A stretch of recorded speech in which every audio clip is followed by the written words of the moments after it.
বিসমিল্লাহির রহমানির রহিম। ইন্নাল হামদুলিল্লাহ সাল্লাতু ওয়াসসালামু আলা মান লা নাবিয়্যা বা'দা ওয়া আলা আলিহি ওয়া সাহবিহি ওয়া বারিক ওয়াসাল্লাম। রব্বি ইশরাহ লি সাদরি ওয়াসসির লি আমরি ওয়াহলুল উকদাতাম মিন লিসানি ইয়াফকাহু কওলি। রব্বি জিদনি ইলমা রব্বি জিদনি ইলমা রব্বি জিদনি ইলমা। আলহামদুলিল্লাহি তাওয়াক্কালতু ওয়া ইলাইহিল উনীর। আম্মা বা'দু মা তাওফিকি ইল্লা বিল্লাহ। সকল প্রশংসা আল্লাহ সুবহানাহু ওয়া তাআলার জন্য, যিনি আমাদেরকে সঠিক সালাত বনাম ভ্রান্ত আকিদার সালাত, এই ভ্রান্তির বেড়াজালের মধ্যেও সঠিক সালাতের পদ্ধতি সম্পর্কে মানুষকে জানার উদ্দেশ্যেই আমার আজকের এই ভিডিও উপস্থাপন করব। ইনশাআল্লাহ আল্লাহ যেন আমাদেরকে তৌফিক এনায়েত করে, আমরা বলি আল্লাহুম্মা আমিন।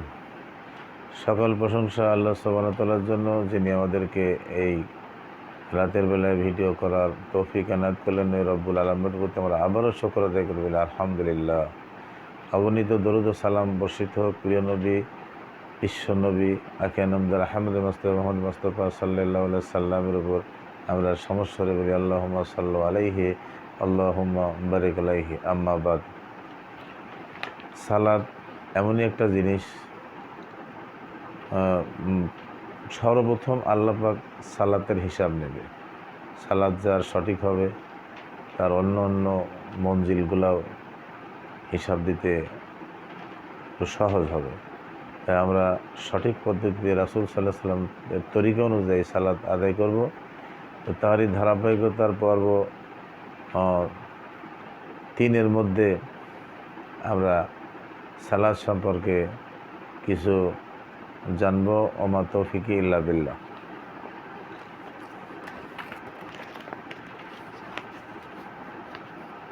প্রথমে সালাতের শুরুতে মুখে নাইতান বলে নিয়ত করা বেদাত। এটা করা যাবে না, এটা অন্তরের সংকল্পে করতে হবে। জায়নামাজে ইন্নি ওয়াজহাতু, জায়নামাজে দাঁড়িয়ে ইন্নি ওয়াজহাতু ওয়াজহিয়া লিল্লাহি, এটা পড়া যাবে না।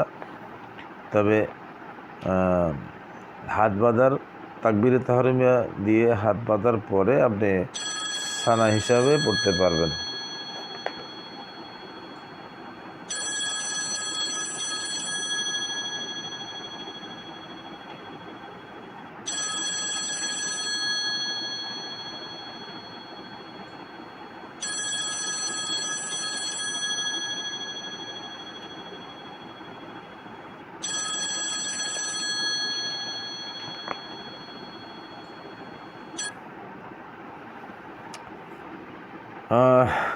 কেবলামুখী হয়ে আল্লাহু আকবার বলে 2 হাত কাঁধ ও কান বরাবর ওঠাবেন, কিন্তু কান স্পর্শ করবেন না।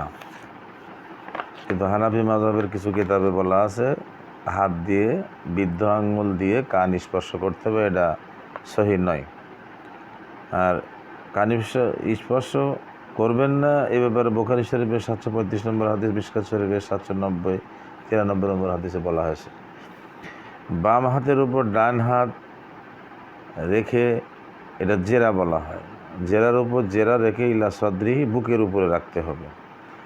সুনানে আবু দাউদের 759 নম্বর, বুখারী শরীফের 740 নম্বর হাদিস। এটা সঠিক সালাতের পদ্ধতি সম্পর্কে আপনাদেরকে জানানো হচ্ছে।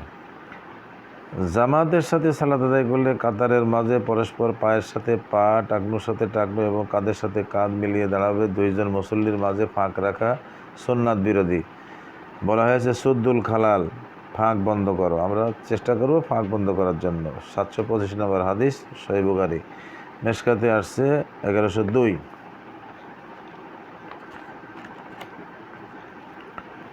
সিজদার স্থান ও কাছাকাছি সীমানার মধ্যে দৃষ্টি রাখতে হবে। সানা পাঠ করবে আল্লাহুম্মা বায়েদ বাইনি পড়তে পারেন, বা সুবহানাকা আল্লাহুম্মা বিহামদিকা এটাও পড়তে পারেন। তো বায়েদ বাইনিটা সুন্দর এবং পড়া ভালো। এর ব্যাপারে বুখারী শরীফের হাদিস আসছে 744 নম্বর হাদিস। আউযু বিল্লাহি বিসমিল্লাহ সূরা ফাতিহা পাঠ করবেন। বুখারী শরীফের 756 নম্বর, ইবনে মাজার 43 নম্বর হাদিস। আর অন্য মুসলিম শরীফ মিশকাত শরীফে আসছে হাদিসটা। পরের রাকাতগুলোতে বিসমিল্লাহ বলে সূরা ফাতিহা পাঠ করবেন। মুসল্লি একাকী হলে বা জোহর ও আসরের সালাতে ইমামের পিছনে 2 রাকাতে সূরা ফাতিহা ও অন্য সূরা বা কিছু আয়াত পাঠ করবে। পরের 2 রাকাতে শুধু সূরা ফাতিহা পাঠ করতে হবে। সূরা ফাতিহা শেষে আমিন বলবে। ইমামের পিছনে জেহরি সালাতে সূরা ফাতিহা শেষে উচ্চস্বরে আমিন বলতে হবে। আবু দাউদের 932, 933, তিরমিজি 248, ইবনে মাজার 856, বুখারী 780। এতগুলো হাদিসের মধ্যে আমিনের কথা বলা হয়েছে। আমিনের বুখারীতেই 2টা বাব বাঁধা আছে, ও মাকতাবে সাউতাহু ও রাফা সাউতাহু, এইভাবে 2টা বাব বাঁধা আছে। আমিনের আওয়াজটা উচ্চ স্বরে বুলন্দ করতে হবে। এটা রাসূলের সহিহ হাদিস। আমরা ইনশাআল্লাহ আমল করার চেষ্টা করব। যারা আমিন বলছেন না তারা কেন বলছেন এটা আমার জানান না। রাসূল সাল্লাল্লাহু আলাইহি ওয়াসাল্লাম তো আপনাদের নিষেধ করেন, তা আপনারা কেন বলেন না? সবাই বলবেন।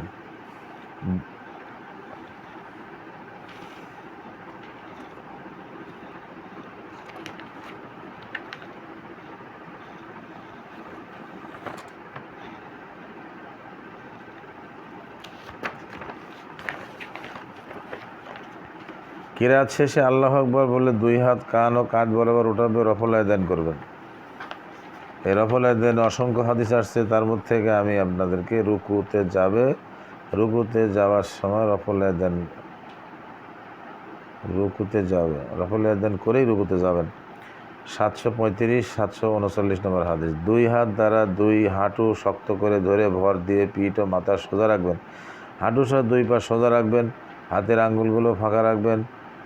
বুখারী শরীফের 828, মিশকাত শরীফের 791, 92 নম্বর হাদিসে এগুলো আসছে।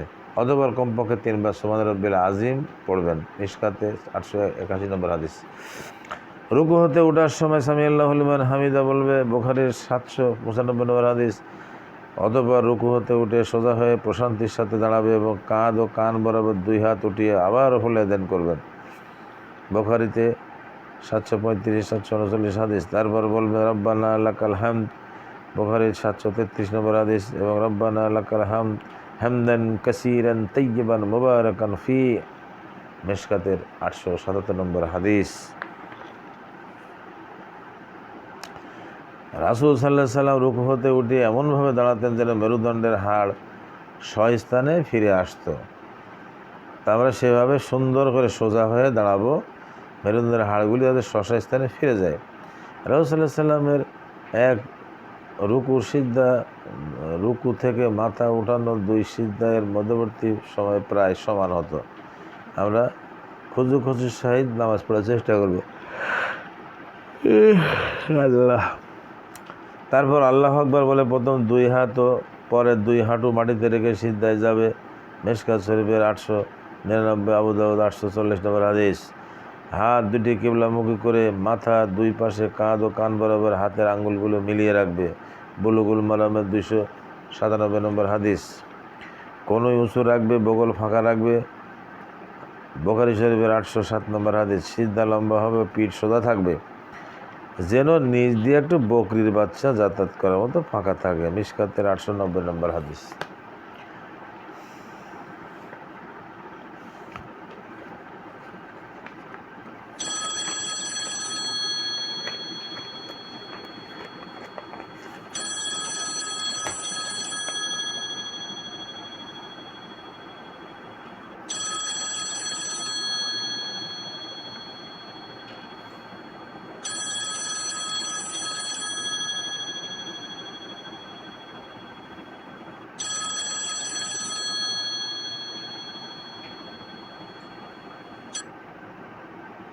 বারবার রিং আসছে, ওই জন্য অপেক্ষা করছি। 2 পা খাড়া করে একসাথে মিলিয়ে রাখবেন। মিশকাতের 893 নম্বর হাদিস। এই সময় আঙ্গুলগুলো কিবলামুখী করে রাখবেন। বুখারীর 827 নম্বর হাদিস। কমপক্ষে 3 বার সুবহান রাব্বিল আলা বলবেন, একটু বেশি পড়াই ভালো। 888 নম্বর হাদিস। সিজদা থেকে উঠে বাম পায়ের পাতার উপরে বসবে এবং ডান পায়ের পাতা খাড়া রাখবে। এই সময় প্রশান্তির সাথে বসবে। 2 সিজদার মাঝখানে বলবে রব্বিক ফিরলি। মিশকাত শরীফের 901 নম্বর হাদিস, অথবা আল্লাহুম্মা গফির ওয়ারহামনি ওয়াজবুরনি ওয়াহদিনি ওয়াআফিনি ওয়ারজুকনি। এটা আল্লাহর কাছে ক্ষমা চাওয়া, রিজেক চাওয়া, সুস্থ থাকা, হ্যাঁ, এই দিনের উপর প্রতিষ্ঠিত থাকা, এই কথাগুলি আল্লাহর কাছে চাইতে হবে। এটা 284 নম্বর তিরমিজির হাদিস। অথবা আল্লাহু আকবার বলে দুই সিজদায় আল্লাহু আকবার বলে দ্বিতীয় সিজদায় যাবে এবং দোয়া পড়বে। দ্বিতীয় চতুর্থ রাকাতে দাঁড়ানোর সময় সিজদা থেকে উঠে শান্তভাবে বসবে। তারপর সিজদা থেকে উঠে শান্তভাবে বসবে, তারপর মাটিতে 2 হাত রেখে ভর দিয়ে দাঁড়িয়ে যাবে। কিন্তু দেখা যায় মসজিদে অনেকে 1 রাকাত সালাত পড়ে আর 1 রাকাতের জন্য উঠছে, কিন্তু পার উপরে উঠে যায়, সুন্দর করে জানু নাড়ি তার জানু মাটিতে রেখে বসে না। এই না বসাটা একটা অপরাধ। তো সুন্দর করে বসে আর দ্বিতীয় রাকাতের জন্য ওর উঠতে হবে। ডাইরেক্ট উঠার কোনো দলিল নেই। মিশকাতের 890 নম্বর হাদিসে বলা হয়েছে সুন্দর করে বসে উঠবেন।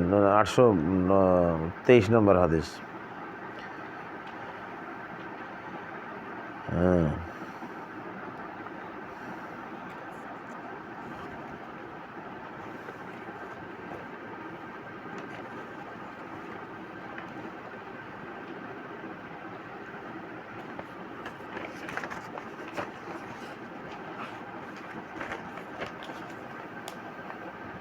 রাসূল সাল্লাল্লাহু আলাইহি ওয়াসাল্লাম 2 সিজদার হতে মাথা উঠিয়ে সোজা হয়ে না বসে দাঁড়াতেন না।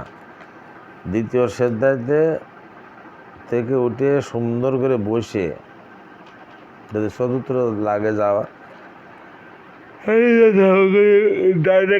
ডাইরেক্ট যাওয়ার কোনো দলিল নেই।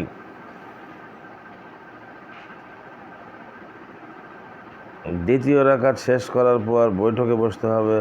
প্রথম বৈঠকে হলে কেবল আত্তাহিয়াতু পড়তে হবে। মিশকাতের 791। প্রথম বৈঠক শেষে সোজা হয়ে দাঁড়িয়ে কাঁধ ও কান বরাবর 2 হাত উঠিয়ে রফলা দেন করতে হবে। 735 739 নম্বর হাদিস, সহিহ বুখারী। শেষ বৈঠক হলে আত্তাহিয়াতু দরুদ দোয়া মাসুরা হাদিস বলতে কোনো একাধিক দোয়া পাঠ করতে হবে। 835 নম্বর হাদিস, বুখারী শরীফ।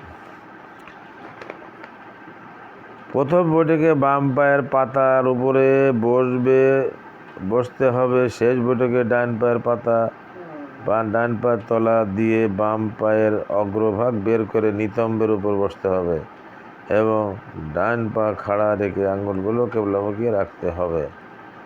এটা রাসূল সাল্লাল্লাহু আলাইহি ওয়াসাল্লামের সহিহ হাদিস থেকেই বর্ণনা করা হলো।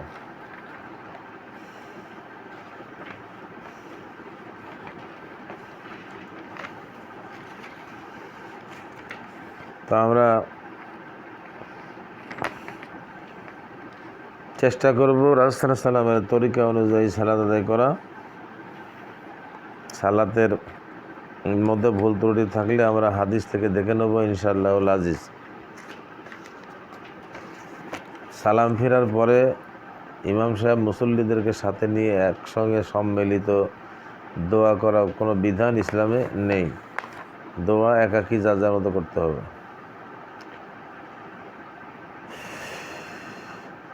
হে আমার রব, আমার বক্ষকে তুমি প্রশস্ত করে দাও, আমার কাজগুলো তুমি সহজ করে দাও, জিহ্বার জড়তা দূর করে দাও, যাতে লোকেরা আমার কথা সহজেই বুঝতে পারে। হে রব, আমার জ্ঞান বৃদ্ধি কর। রব্বে জিদনি ইলমা, রব্বে জিদনি ইলমা।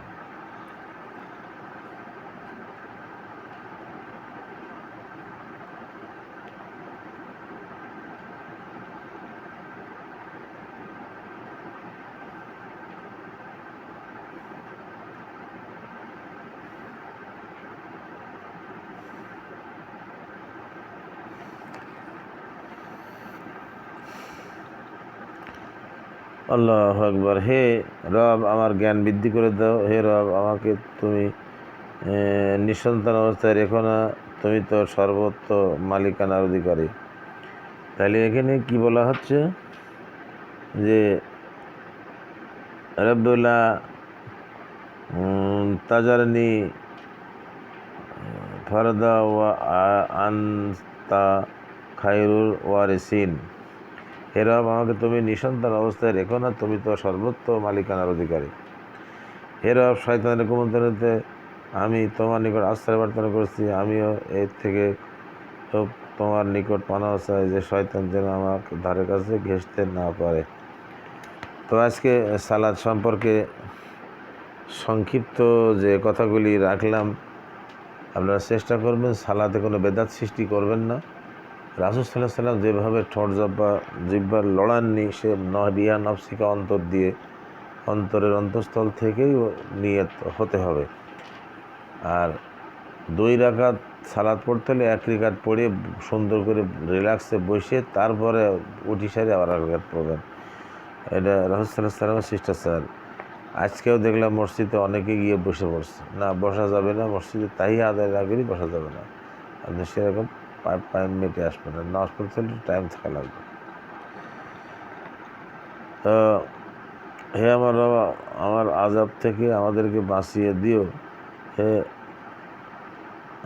হে এর আযাব তো বড়ই সর্বনাশ, আশ্রয় বাসস্থান হিসাবে এটা কতই না নিকৃষ্ট স্থান। হে আমাদের রব, তুমি আমাদেরকে এমন স্ত্রী সন্তান দান করো যাদের দর্শনে আমাদের চক্ষু শীতল হয়ে যাবে। তুমি আমাকে পরওয়ারদিগারের কাছে কোন বাড়ি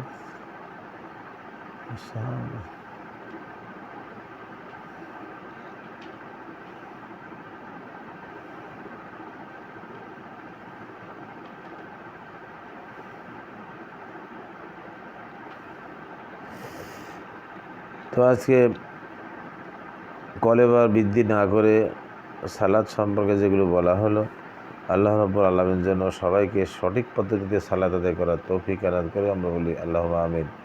আমার আলাইনিল্লাল বালাগুল মুবিন।